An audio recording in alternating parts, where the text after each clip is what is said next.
గాజు పెంకులు, అట్టలు, పేపర్లు, థర్మాకోల్స్, పాడైన ఎలక్ట్రానిక్ వస్తువులు, ఇనుప సామాను. తడి చెత్త పొడి చెత్త వేరు చేయడం ఎందుకు? ఏదైనా చెత్తే కదా. ప్లాస్టిక్ సంచులు, బ్యాటరీలు, గాజు పెంకులు తినే వ్యర్థాలతో కలిపి పారేస్తే అవి చూసుకోకుండా జంతువులు తిని మరణిస్తున్నాయి. అందుకే మనం పొడి చెత్తని, తడి చెత్తని విడిగా ఇవ్వడం వల్ల పొడి చెత్తని రీసైకిల్ చేసి మనకు ఉపయోగపడే వస్తువుల్ని తయారు చేస్తారు. అలాగే తడి చెత్తను ఉపయోగించి వెర్మీ కంపోస్ట్ యూనిట్ ని ఏర్పాటు చేసుకుని సేంద్రియ ఎరువు తయారు చేసుకుని అమ్ముకుని కూడా లబ్ధి పొందవచ్చు.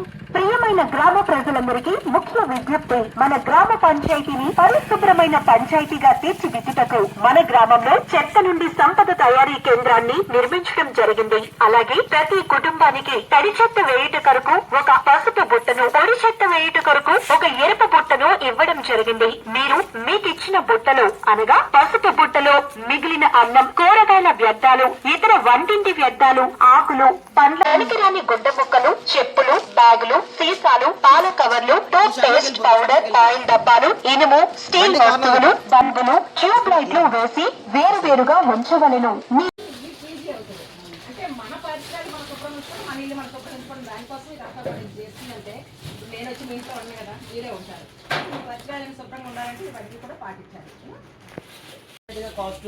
కవర్ల కన్నీ కాస్ట్ వేరుగా ఉంటుంది, గాజు సీసాలు కాస్ట్ వేరుగా ఉంటుంది. ఇలా మనం మొత్తంగా ఇచ్చినట్టయితే అన్ని కేజీకి 5 రూపాయలు పట్టుకెళ్ళిపోతుంది. అదే బాటిల్ ఒక కేజీ బయట మార్కెట్లోని ఒక గాజు కానీ ఎక్కడ పెద్ద పెద్ద బల్క్గా పట్టుకెళ్తే కేజీ 30 రూపాయలు ఇస్తారు మేడం. ఓన్లీ వాటర్ బాటిల్స్ ఇలా బల్క్గా ఇచ్చేస్తే కేజీ 5 రూపాయలకి చాలా తక్కువ అమౌంట్ వస్తుంది. అప్పుడు బాటిల్స్ అన్ని మనం వేరుగా వేసుకుంటాం.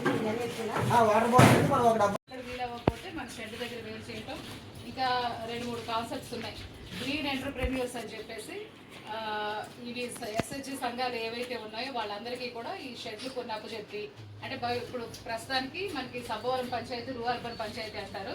ఆ సబ్బవరం పంచాయతీని ఎస్హెచ్జి గ్రూపులకి అప్పచెప్తున్నారు.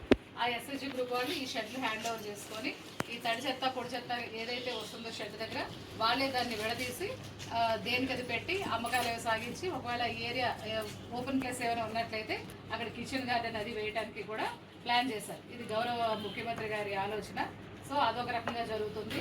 తర్వాత గ్రీన్ ఎంటర్ప్రెన్యూర్స్, మీ ఊర్లో ప్రొడ్యూస్ అయినటువంటి ఈ పొడి చెత్త ఏదైతే ఉందో అది యువజన సంఘాల వాళ్ళు ఉంటారు కదా, ఊళ్ళో కుర్రాళ్ళు పిల్లలు ఉంటారు కదా, అలాంటి వాళ్ళని ఐడెంటిఫై చేసి వాళ్ళ ద్వారా అమ్మకం చేయడానికి అది గ్రీన్ ఎంటర్ప్రెన్యూర్స్ అని చెప్పి అదొక కాన్సెప్ట్ ఉంది.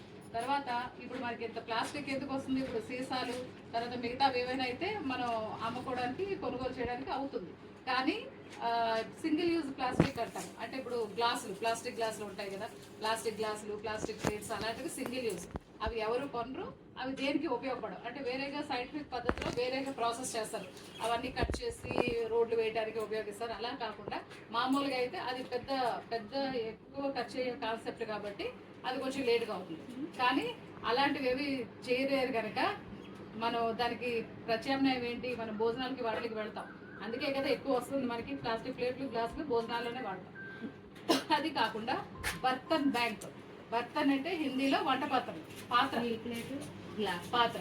సో ఇది కూడా ఎస్హెచ్జి సంఘాలకి ఏం చేస్తున్నారంటే కొంత అమౌంట్ గవర్నమెంట్ నుంచి ఇచ్చి కానీ లేదా మీ పొదుపు సంఘాల్లో ఉన్న అమౌంట్లతో కానీ పెట్టుకొని ఆ ఊరి అవసరాలకి, అంటే ఒక ఫంక్షన్, మామూలుగా ఫంక్షన్ ఏదైనా చేస్తే ఎన్ని గ్లాసులు అవసరం అవుతాయి, ఏం లేదు పాత పద్ధతి. పాత ఇంతకుముందు ఎలా పెట్టేవారు, ఆకులు అవి పెట్టేవారు. అది కాకుండా ఈసారి ప్లేట్లు పెడుతున్నారు అనమాట. అంతే, ఇంకేం తేడలేదు. దానికి కూడా బర్తన్ బ్యాంక్ అని చెప్పి ఆ ప్రాసెస్ కూడా కొత్తగా మళ్ళీ మనకి స్టార్ట్ అవుతుంది. అన్నిటి లక్ష్యం ఏంటి? తడి చెత్త పొడి చెత్త వేరుగా ఉండాలి. తడి చెత్త వర్మీ కంపోస్ట్ అవ్వాలి. పొడి చెత్త అంతా కూడా ప్రాసెసింగ్ చేయాలి. పొడి చెత్తను ఏం చేస్తున్నారు? మీ ఇంటి దగ్గరికి ఈ మధ్య ఏమైనా వస్తున్నాయో? బండి ఏమైనా వస్తుందా? ఏమంటున్నారా బండి? ఆ బండి ఏమంటారు? స్వచ్ఛరథం వస్తుంది మీ ఊరికి. అది కనీసం 2 సార్లు అన్నా సరే మేము పంపిస్తున్నాం. 15 రోజులకోసారి, 15 రోజులకోసారి.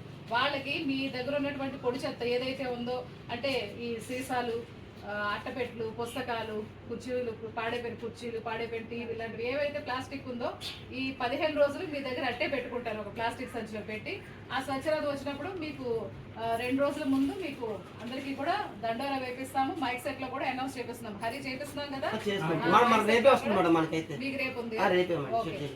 దానికి మీరు ఎన్ని కేసులు అవసరమైతే అది అమ్ముతారో. ఈ రోజు పరిశుభ్రత గురించి నేను వేసిన ఈ ముందడుగు ఆంధ్రప్రదేశ్ సహాయం చేస్తుందని నమ్ముతూ ఈ రోజు నుండి నా తోటి వారికి కూడా వర్షాకాలంలో కలిగే అనారోగ్య సమస్యలు జాగ్రత్తలపై అవగాహన కల్పించే దిశగా ప్రయత్నిస్తానని మన ఆంధ్రప్రదేశ్ ను వచ్చే ఆంధ్రప్రదేశ్ గా ఉండేటట్లు నా వంతు కృషి చేస్తానని ప్రమాణం చేస్తాను.